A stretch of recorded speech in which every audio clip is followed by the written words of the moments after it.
Welcome to my Senior with Seniors project for my English class. Would you mind giving me your name and your age? Catherine Tull. I turn 68 next Thursday. Woo! Yes. Okay. Do you want to state your grandma name to everyone that we call you Nana Cathy? Yeah, Nana Cathy. Nana Cathy. We used to call you... I'm very proud to be Nana Cathy. Yes. What about what we used to call you? What did you used to call me? I mean, you used to be a bike rider. I know. I don't know what else you called me. Motorcycle Nana. Motorcycle Nana. Oh, I forgot about that. That was a big name for y'all. I had to share the name Nana because you have another great-grandmother who's, 100 years old now? Getting close? Yes. Yeah, so being the younger grandmother, Yes. I had become Nana Cathy. Yeah. I just liked that better than Grandma. And it was easier for him to say. I mean, your Uncle Josh is the one that started it because that was an easier word for him to say, to call my mom Nana instead of Grandma. Yeah. And he thought it was very funny because he would look at the banana that he called Nana and call her Nana and think it was hysterical. So your mother had no choice in the matter. Okay. Alrighty. So now getting into the questions.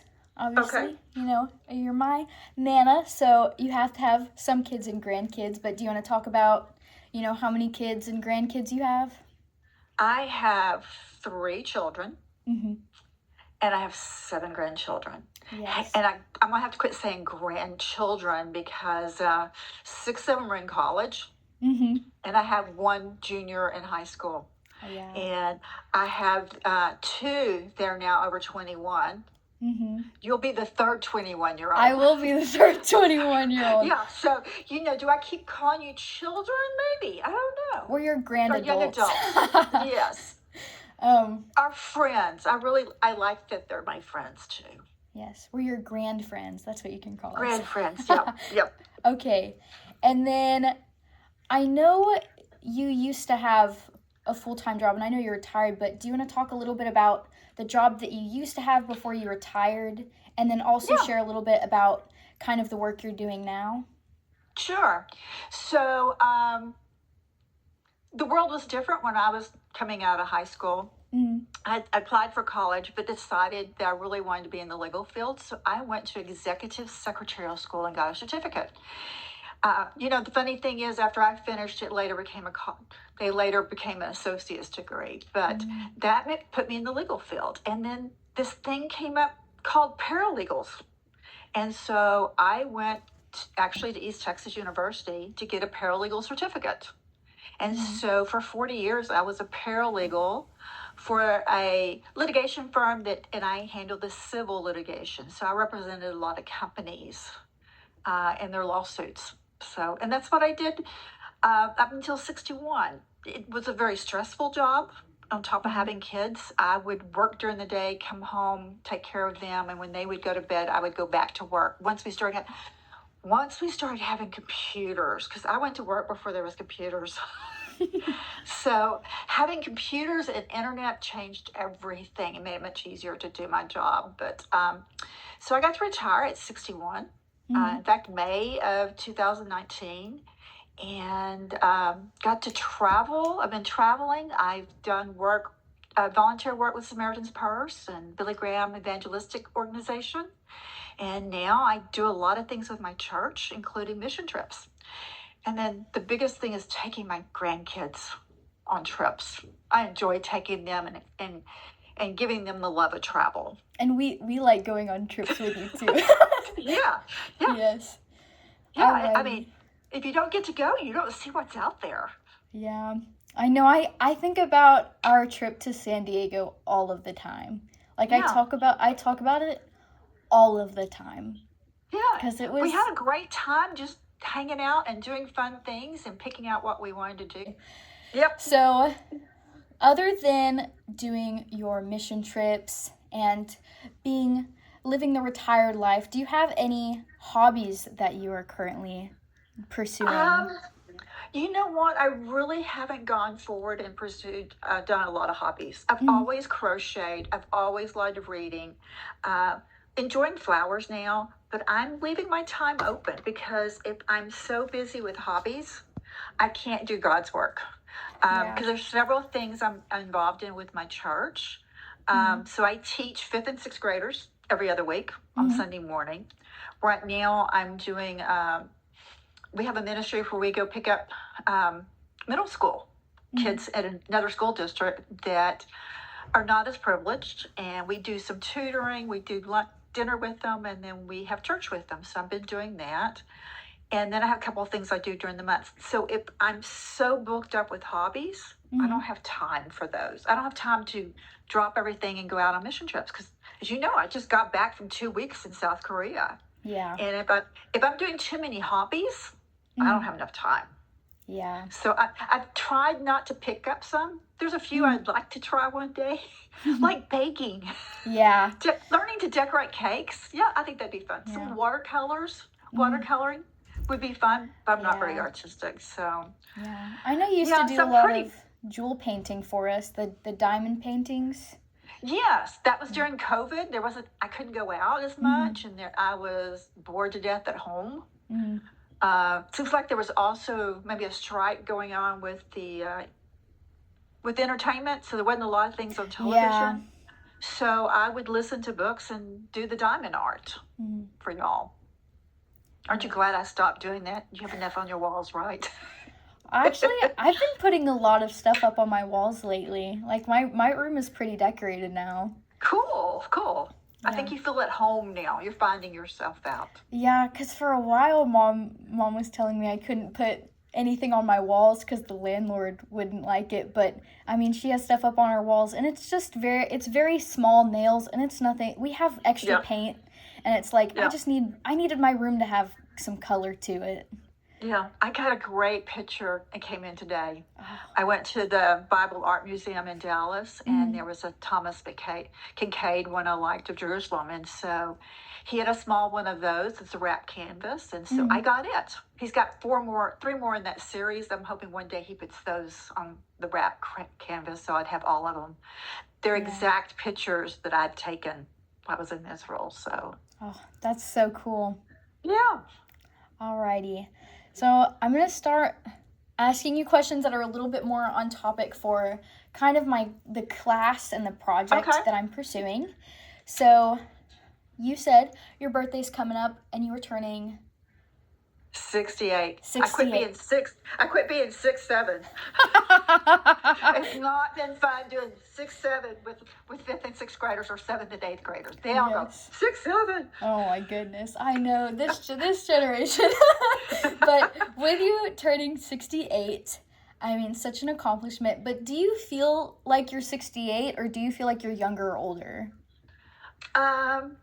This year I feel better. I've gotten more active on purpose. I've changed my diet. I'm healthier.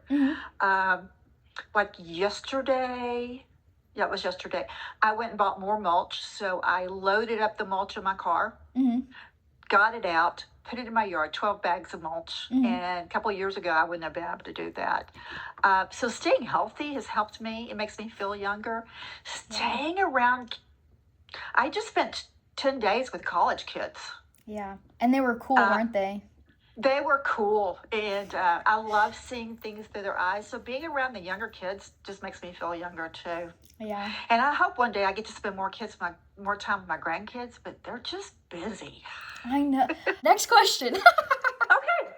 Okay. You've got a lot of editing to do. Oh yeah. Oh yeah.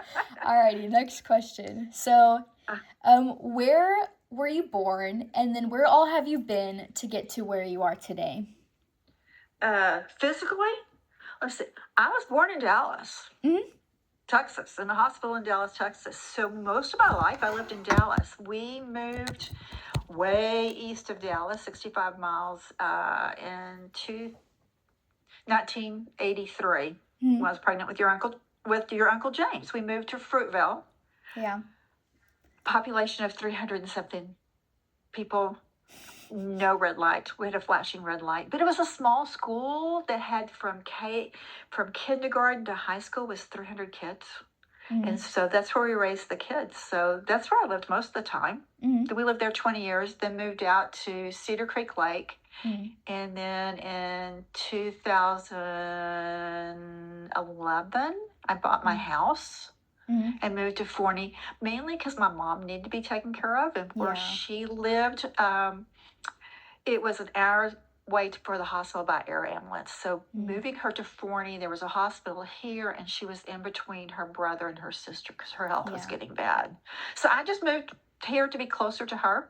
At the time, that was after divorcing your grandfather, or after he divorced me, and so I liked Forney. I really enjoyed Forney. So I drove back. It's 26 miles outside of downtown Dallas, and so I drove back and forth to work for a while. Yeah. So I'm not very excited about where I moved. I've always been in Texas, almost in the same area. Yeah. Yeah. Alrighty. Next question. What was your favorite part about growing up in Dallas? Or like, what was it like to grow up in Dallas? Because I've heard different stories from different people about growing up. You know, in the area, I was in a little area, it was called Pleasant Grove, but we were still part of Dallas. Yes. So my favorite part for years growing up, when I was younger, my parents had horses, and so not far from us, we had the place where the horses were. And even when I was in elementary school after my parents got divorced, we owned a house. Behind our house, we had a little bit of acreage. My horse was right behind me. So I was in a big city, but I wasn't. I was in a little town where everybody honked at you and you waved at everybody. It was the best of both worlds. But then I could go, when I had friends that were driving, I can remember going downtown Dallas to go to the big library, because we just had a little library, and I had read all the books, and now I had to go to the big library downtown Dallas. So I got to be a little bit of everything there. Yeah. But Dallas was a lot smaller, a lot fewer buildings. But I lived like in the country part of Dallas. Yeah. So you were having fun. Yeah. Yeah. Were there... Wait, hold it. Now, you got to realize I was pretty astute. I was a good student, pretty geeky at that time. Okay. So my idea of fun is probably not everybody else's idea of fun. Yeah. But I had a good time. Yeah. Were there any struggles growing up in, like, just in the Dallas, Pleasant Grove area? So my biggest thing was I was between my summer of the second and third grade. I was 8. My parents divorced. So we went to go live with my grandmother. That was a struggle, and we moved a lot. And my mom remarried several times during that time. So it was that struggle. Other than that, the other bigger struggle was in the 8th grade when Dallas went to, before that, we had different schools for Black students. Well, they lived in a different area, and so their schools were all Black and our schools were all white. And so in the 8th grade, they started busing the Black kids to my school. And so it for some reason, the adults thought we wouldn't get along, and we all did. So they made, I can remember being in the 7th grade, and I was so excited about being in the 8th grade because they had dances and parties. We didn't get to have any of those. They decided that we couldn't have any. And it turned out there was no big deal. We all got along good. I just felt sorry. They were on the bus an hour to get to school and an hour to get home. I just felt sad for them that they were traveling for 2 hours a day. And then for the kids that had after school, so that's what Dallas did back in the 70s and 60s, 70s. And so, adults thought that was a big deal and was all set for tension. But we rarely, the news every now and then would go, there was a fight, and it'd be over silly things that kids fight over. It wasn't a race thing. I know. I think that's such an interesting perspective to hear, because I've heard from people who lived in the Tyler area, like like Mimi, and she was talking about how it really was a big deal. Like, there were a lot of kids who were upset, and there was a lot of racial fights and stuff whenever they started desegregating schools here and started meshing racial communities. And I think it's interesting to hear that it ended up And being, she would have seen more because she mhm, was a school teacher. I was just a yeah, kid going to school. yeah, And by that grade, so Dallas back in that age, we didn't have they just started having advanced classes. So mhm, basically, I skipped 8th grade and started doing ninth grade work. And mhm, so I was in a class of 26 people. mhm, And those kids were the same kids I saw most times, except for play, uh, except for PE or music or yeah, something or drill team. So I wasn't around, but I had some great friends that were just all of yeah, different races and just thought it was cool. yeah. She was saying, I know, because we have a really big school here in Tyler, and she was saying that because it started happening whenever she was in like her junior year, I believe, and she was talking about how from a high school perspective, when the desegregation started, there were a lot of kids who were mostly upset about like having to come from an all black school where they have titles and like they'd be on varsity team and then coming to a new Yeah, school and losing all of that, which is I could totally see valid. that. Yeah, I could see I mean, it's just like taking any student and moving them Mm, in their high school years. It's hard. yeah. Um, I got my mom had settled down, so my Mm, junior high and high school years we didn't move, but my mm, elementary school we moved 4 times, yeah. and so that was really hard. But I can't imagine. Yeah, I think you take any child, any kid, and Yeah. move them their high school year is hard Yeah. because you lose your status of who you are. Mm, Because I, at that age, that's who we are. Is what we play, what we do, what we like, who our friends yeah. are. So All right. Next question. Let's see. Do do do do do. I've got so much written on this page. that's okay. Okay. Now, my next question is, do you have an interesting story about any part of your life that you feel comfortable sharing? It could be like a really funny story or maybe a moment that just kind of shaped you in your life. Couple of them. Okay. So I think the thing that's made me Mm, who I am happened to me after my parents got divorced. mm, So my grandmother and my grandfather, we moved in with them, and there mm. was a church next door to them. I Yeah. had never been to church, and so I went to church all by myself. Mm, And that's where I met Jesus. I remember going to Awanas Club, and we were studying Matthew 5, the Sermon on the Mount, and memorizing that yeah. when I made Jesus my king. Yeah. And I can't imagine not having him as Yeah. my king. And so that's made a really big difference in my life, Mm, because watching my mom struggle mm, for years, it made it easier on me. I mm, And then my dad remarried. He had another family with 2 girls and a boy, mm. and so I always knew I was loved by Jesus. So that made a really big difference for me. Then just being a mama, Yeah. just having those babies in my life just made me grow up. I mean, um,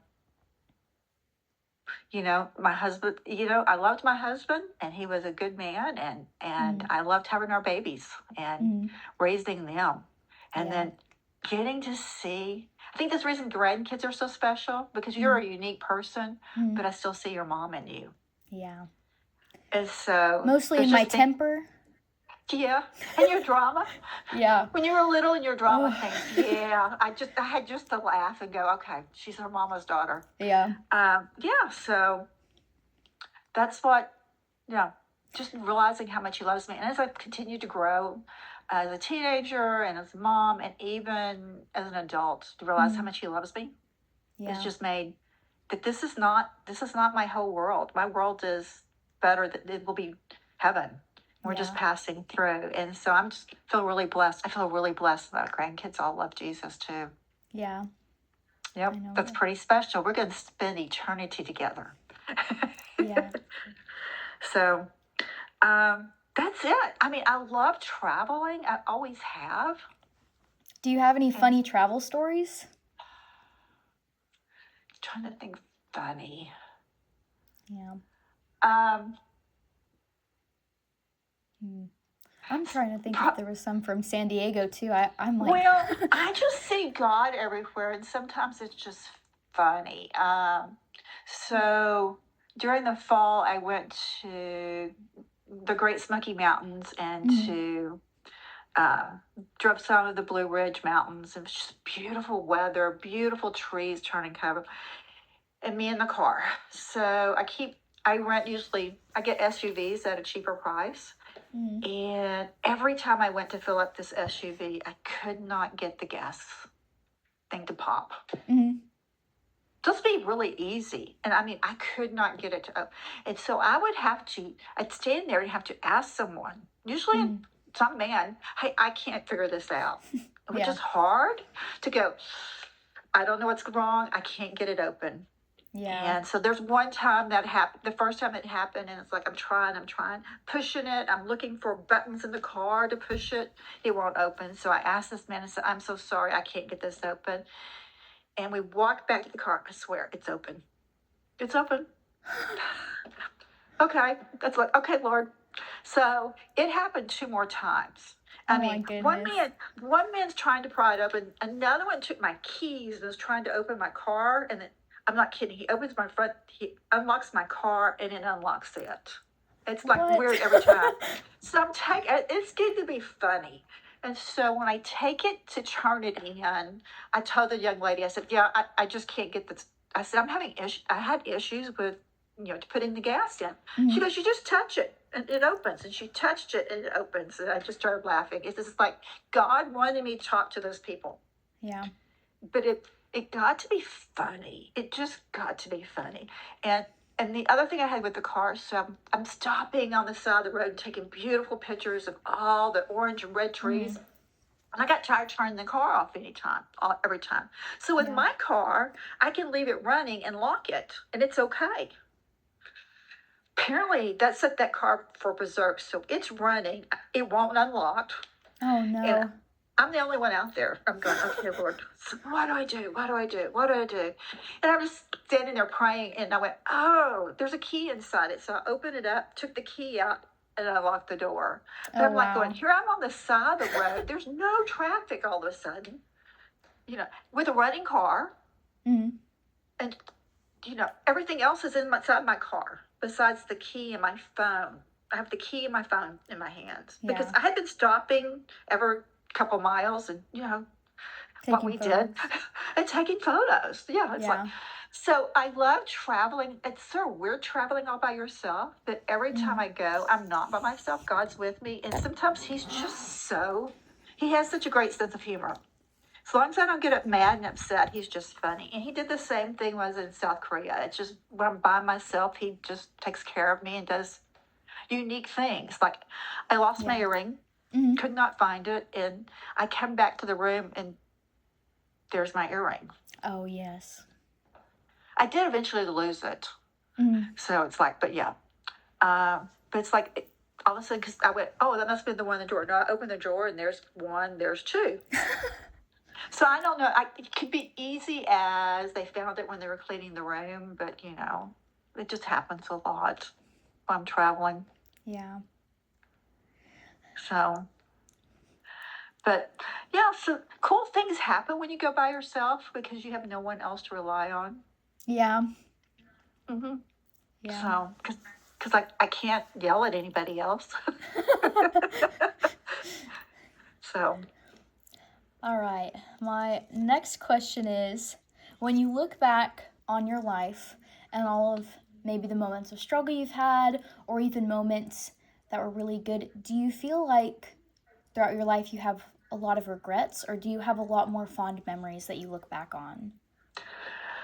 I see where God's turned ashes into beauty. Mm, I mean, my biggest regret, and I don't know what I could have done to save my marriage. mm, That's probably the biggest regret. I mean, after being married almost 34 years, for that to mm, end. And I don't know what I could have done different, but I've seen God turn everything into something better, even mm, with tragedy, like losing your mm. Uncle James Yeah. during COVID. But the good thing out of that is he was not saved, and he did get saved during that time. And so I Yeah. know he's in heaven, and I'll get to see him again. Mhm. But would I wanted it to have his death? No, that would not be my perfect, but I know God's using it for other things. I mean, it breaks my heart to not have him, but love to see Yeah. my grandkids have their dad. Yeah. And here Miss Maddie's getting married soon. Yeah. And I have to work really hard not to be boohooing while she walks down the aisle, right? Oh yeah. Yeah. Although she's going to be so pretty, but to know her dad's not there to walk her down. Yeah. So, I know. I loved him so much. yeah, He's I great. miss his big hugs and his laugh. And so, Yeah. yeah. So, but but the good thing is I know where he is, and Mhm. I will get to spend eternity with him. Yeah. Okay. So, All right. Sorry to make you think back about you make me cry. It's okay. my I cry first easily. my first interview I've made cry. Oh no. Oh, well, you're doing good because I cry all the time. No, But it's usually okay. good, funny things. Because I can watch TV. I've always been, I can be, during the middle of a storm, I can be strong, but Mhm. afterwards I cry. Oh yeah. Yeah. So, That's the same with how I am. I must get it from you. yeah, I mean, it's like when there's a crisis going, and yeah. So, like when your mom calls and she's crying so hard, I don't know why, and I don't know if it's y'all or in this last time it was the dog, but I never know if something's Yeah. happened to you or your brother because I can't tell until she quits crying. Yeah. So, know. I think it's but genetic because I have that too. yeah, which is good. Yeah. Let's see. Alrighty. I have just a few questions left. It's been so fun doing this interview. Okay. Okay. My next question is, what do you feel like makes life worth living? Honestly, I don't know how anybody does it without God, without Jesus, because He gives me the purpose. Because there was a time y'all had gotten older, were doing your own things, not spending as much time with me on weekends and or in the months. And then my mom had passed, and I didn't know what my purpose was. Yeah. I just didn't know what my purpose was. And so, and He gave me a purpose. But, so, with Him, He's got a reason for me to be here. Yeah. I mean, I look back, I should never be here. I should have never been here. I Yeah. forget how much a miracle I was to my mom. Mm. I was my mom's fourth pregnancy. Mm. The other three she lost. Two of them she lost carrying them 6 months. I made it to 7 months and 8 months and lived. And so I was always her miracle. My brother and I both were miracles for her.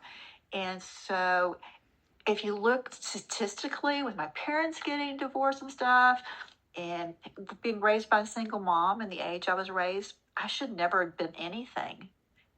And he's given me gifts to make it. He's given me a will to make it, to walk through things. And because statistically, I should have failed at a lot of things, and I haven't.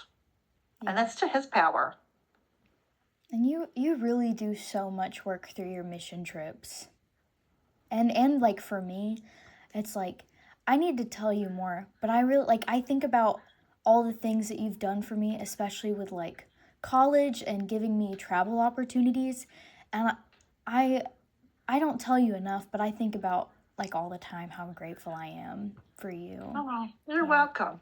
I mean, like I worked, I kept my head down, and I kept sewing into His world. I kept tithing into His, and then I never thought I would get Social Security. I've been told my whole life it wouldn't be there. Yeah. And so I had to pay it in, but I kept putting money over into my 401k. And so this last year, having Social Security was like, woo!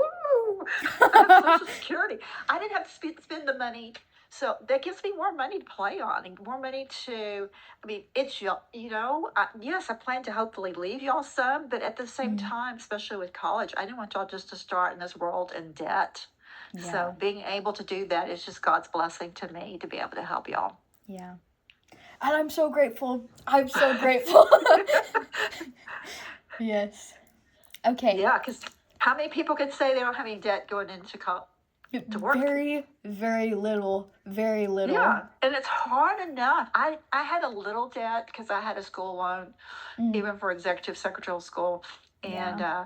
but not having that debt, it's still hard to make it out there. And so, Yeah. yeah, I'm Economy glad prices are always going up. It's nice to I'm not still have. not where you're still not where I was in 76 and 77 and 78. No, Okay. everybody forgets. I don't remember what we bought our house, what the interest rate for our first house was, but it was a lot. Our second house was, the market was 15%, and we bought it wow. down to 12. I paid extra to get the points down to 12.5%. Yeah. And what? Yeah. I'm not very well informed. What's it currently at? I think it's at 5 or 6, and people think that's outrageous. Oh, wow. I mean, I know one of our house, well, the house in Fruitvale, we bought at 12.5, and when it dropped to 8, I refinanced it. But now this house that I bought, when I bought it in 2011, it was under 3%, which was wonderful because I paid it off in 7 years. That's amazing. But I bought a smaller house than what you know, because I was stacking money away so I could go travel when I retired. Yeah. You know? So, yeah. I mean, unfortunately, I'm healthy. I've tried to keep a good, healthy, and I got lazy there for a while, so I'm picking that back up because if I don't move it, I lose it, which is the sad thing when you get older. If you don't move it, you lose it. Okay. I have one last question for you, and my question is, do you have any advice that you would like to share to the younger generation that might be watching this video when I post it?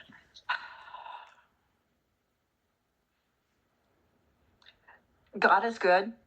He's got a plan for you. Doesn't mean everything's going to be easy for us. But if you keep trying, he makes it better. He makes everything better. It's hard work, but it pays off. Yeah. You got, no one's perfect out there. We've all had jobs we didn't like at times, and you just had to work because I had babies to feed. I mean, I got married at 19 and had a child at 21, had 3 by the time I was 25. And so we had to work, and there's times we worked 2 jobs. I was fortunate that because of being in the legal field, there was always overtime. So I didn't have to go look for another job, but I worked a lot of overtime. But we had to do that to make ends meet. And I would have loved to have been able to stay home more than I did. I got to stay home for a couple of years. I wish I could have stayed home more, but the economy was so bad. But it's not an easy life. We're not promised that everything's going to be given to us. But if we work for it, I don't know about you, but when I worked for something, I really appreciate it. And that's the other thing. I am so grateful for everything. It's hard to believe. I saw something the other day. We've only had hot showers for 50 years. There are parts in the country you don't get a hot shower, or you're taking your hands into your own life, because I've been in some where there's up where the water faucet is, there's something, a wire up there that you turn on to make it hot water.